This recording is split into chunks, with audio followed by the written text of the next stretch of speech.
One team I'm not going to be betting on is your Los Angeles Lakers. 44. It's weird because most podcasts would want to start with the Lakers because it's the Lakers, but from a betting perspective, I don't think either you or I are very excited about betting around this team in futures markets.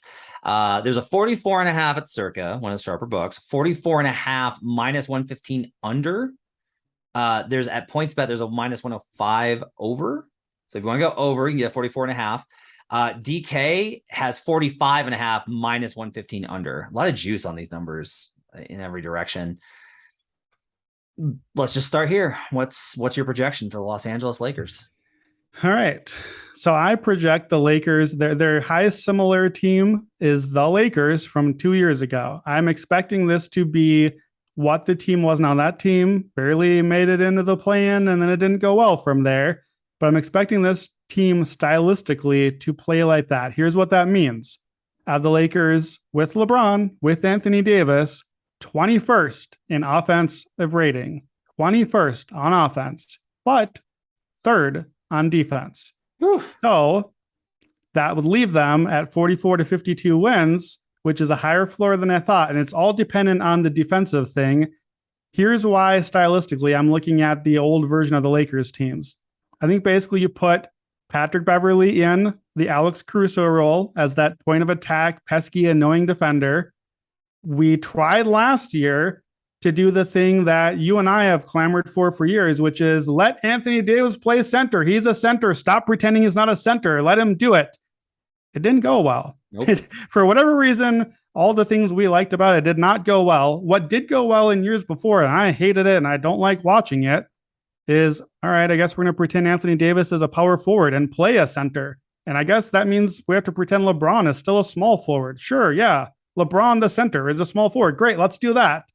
So that's the team that they built. That's the offseason additions they made tell us they're playing a center and starting a center, and they're going back to this this big giant defensive sort of roster. And I think the defense could be pretty good. If you get Pat Beverley and Austin Reeves and then LeBron, Anthony Davis, and a center, I think the defense maybe could be good.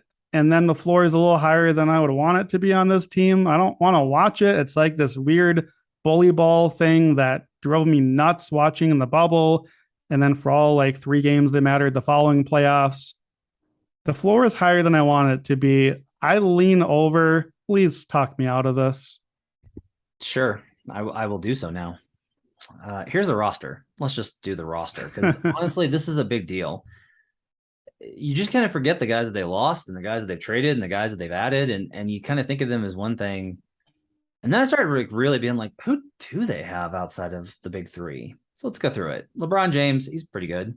Anthony Davis, he's pretty good when he's available. Russell Westbrook, who everyone has their own opinion on. I don't need to fill you in. Patrick Beverley. Look, I don't know that Patrick night by night is a net addition or negative. I think it entirely depends on how that game's going. I think there are times when Beverley costs you because he's of his antics and he's erratic. I think there's times when he's an emotional boost and he really does provide you with whatever it is that you're looking for to get an edge in a motivational sense. I don't necessarily know that I'll say this, it won't even out, but I don't know whether it's going to wind out coming out positive or negative. I think it'll be pretty slight in the difference. It'll be somewhere, if you put a 1 to 10 scale, +2 or -2 for Patrick Beverley. Then Kendrick Nunn, we haven't seen in 2 years.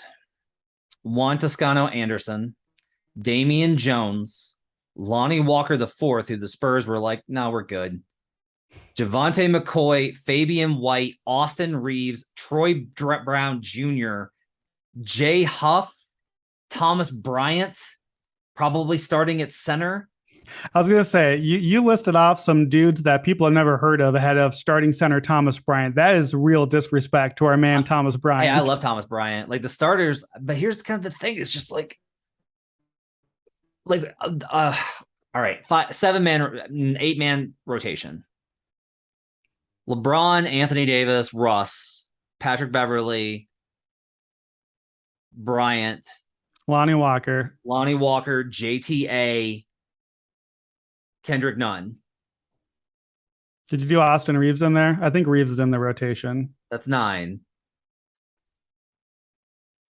I like It's not this. great. It's not great. It's If just you're wondering why I rank them 21st in offensive rating, yeah. just listen to those nine. Hit the little rewind button and listen to those 9 names. They were 110 in offensive rating the last 2 years, 2 in a row, 110. That's not good in the modern NBA. They're not going to be good on offense. Plus defenders: Anthony Davis, LeBron if he's trying, Patrick Beverly, Juan Toscano Anderson, Austin Reeves. That's 5, I guess. But But tell me about what can you tell me about Damian Jones and Thomas Bryant? Bryant was a terrible defender in Washington, but put them in a lineup with Beverly, LeBron, Anthony Davis. Put them at center. yeah, it's pretty good. Damian Jones' advanced metrics are pretty good. Yeah, that's what I thought. So like Damian Jones probably winds up starting. I'll say that. Damian Jones probably winds up starting. Yeah, I think so I should too. walk that back. I like Thomas Bryant a lot. His numbers offensively are really good. He's actually dynamic. He can do a lot more. So there's a little bit better value, but all you're really looking for is like essentially the Fabrizio Oberto to Tim Duncan. There's a callback reference for you. That's what Damian Jones basically needs to be AD. It's not that I think that there's good value on the under because this roster sucks so bad because it's still LeBron and AD. It's just like I can't look at this roster and go, ooh, there's a pretty decent chance that they trade Russell Westbrook, and there's a pretty decent chance that he gets traded for multiple rotation guys, whether that's Miles Turner and Buddy Hield or Mike Conley and Bogdanovich. There's a lot of outcomes where Russ gets traded and the Lakers get 2 very solid rotation guys. And then this number goes up and you have good value if you're at 44.5, but you're depending on a trade of a toxic asset that somebody's going to have to be willing to just buy out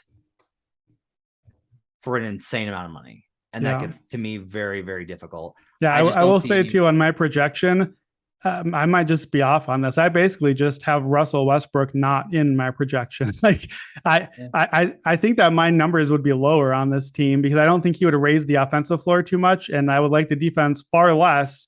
Like I have their starting lineup as Beverly and Reeves as the backcourt, not Russell Westbrook, and that makes the defense much better. Then you need to lower them because they've been very transparent with the fact that Darvin Ham's going to try and make this work. And yeah, but what else are they going to say though? No, that's the thing. I will tell you, if this was really that at the point of what you're talking about, they would have already said they're sending him home. You don't get to this point without having already indicated he's not going to play. Like they would say he's not going to play. I will tell you that if it gets really rough and then they start out 0-5, they send him home. But at that point, you've already started out 0-5 and in when this narrow. So I don't see any reason to bet on it. I don't see any reason to have value. I don't want division. I don't want title. I don't want conference finalist. I don't want the win total. I have no interest in putting any of my money on anything associated with the 2023 Los Angeles Lakers. Off the top of your head, what percentage chance would you give the Los Angeles Lakers to win this division? 10, 1 in 10 Okay. chance. So my numbers have it, and I think that the difference here is I'm too high on the defense outlook here. The defense was really good before last year when they did this version of it. If it's that good, my numbers have them at 15 or 16% to win the division. It's plus 950. That's basically about what number you said. I hate it. I don't like it, but my numbers say to bet the division. I want to talk about the defense. We got to talk about the defense here. Okay. You can't compare, even if they're going to play stylistically similar.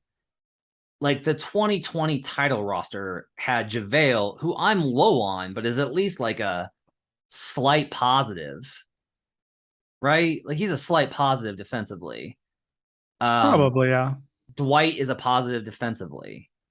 Markieff Morris is probably a very are you about to say a nice thing about a Morris? A very slight positive in terms of like if we're just talking about the basketball stuff and not the rest of it, probably a very slight positive in terms of offense and defense combined. Rajon Rondo at that point was still a really good defender. No, he was like the numbers were really good with Rondo. And like, look, Brandon, the bar here is Rondo or Austin Reeves and various individuals who we don't really know, and Jared Dudley, Danny Green. Like that's the 2020 roster, and 2021 had guys like Gasol. And that 2021 roster honestly probably does a lot better if just they hadn't traded for Drummond. If they hadn't picked up Drummond off the street, rather. But like the 2021 roster had Caruso and Dudley and Marc Gasol. And like Montrezl Harrell is at least like a guy off the bench that scores. Not good defensively. I'm not trying to make that argument. Had Damon Jones, had Wes Matthews, had Kyle Kuzma, who's become a pretty solid defender and was really good that season, actually, surprisingly. Dennis Schroeder, who's a pain, but again, is able to move and is like an NBA guy. We got a lot of guys on this Lakers rotation where I'm like, boy, I don't know in 3 years. So that defensive floor, especially after the fall off last year, I think you got to downgrade him a little bit more. Yeah, I mean, look, I'm not going to try to convince you too much the other way because I don't like these guys. I don't like the Nunn and Lonnie and Troy Brown. I don't like those guys at all. I don't want anything to do with the bench options that they're going to have here. I think Austin Reeves is a good, solid rotation wing, positive defender. Juan Toscano Anderson is a great defender, and I think he maybe plays some big and center lineups for them. And I like Patrick Beverley more than you. I just do. I think Pat Beverley is a clear positive. I think he is a better version of Alex Caruso.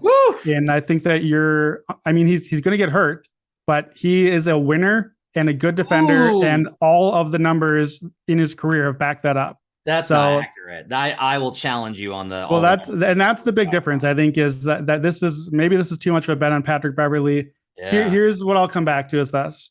I mentioned earlier with the Clippers. I know it's tenuous. I know you have to bet on Kawhi Leonard. I'm fine with giving my money to Kawhi. With the Lakers, to me, and this is ultimately the reason why I'm just going to mostly stay away from it. In your notes, you had do you want to bet on LeBron? I don't think that's it. I already know what LeBron is. LeBron is not what he once was, but he's still very good. He's going to be healthy enough. They're going to get a few more games from him this year. I know what he is. LeBron is great. The roster is bad. Here's the X factor and why I'm not giving them my money. You have to bet on Anthony Davis. That's it. Yep. You're betting on the Lakers. You are betting on Anthony Davis not being the turd that he turned into last year. And I'm not giving Anthony Davis my money. He's going to fall and break my money and have to get swept off the court. I don't want my money on Anthony Davis. I don't want to bet on him turning back to what he was. I don't think it's in there anymore.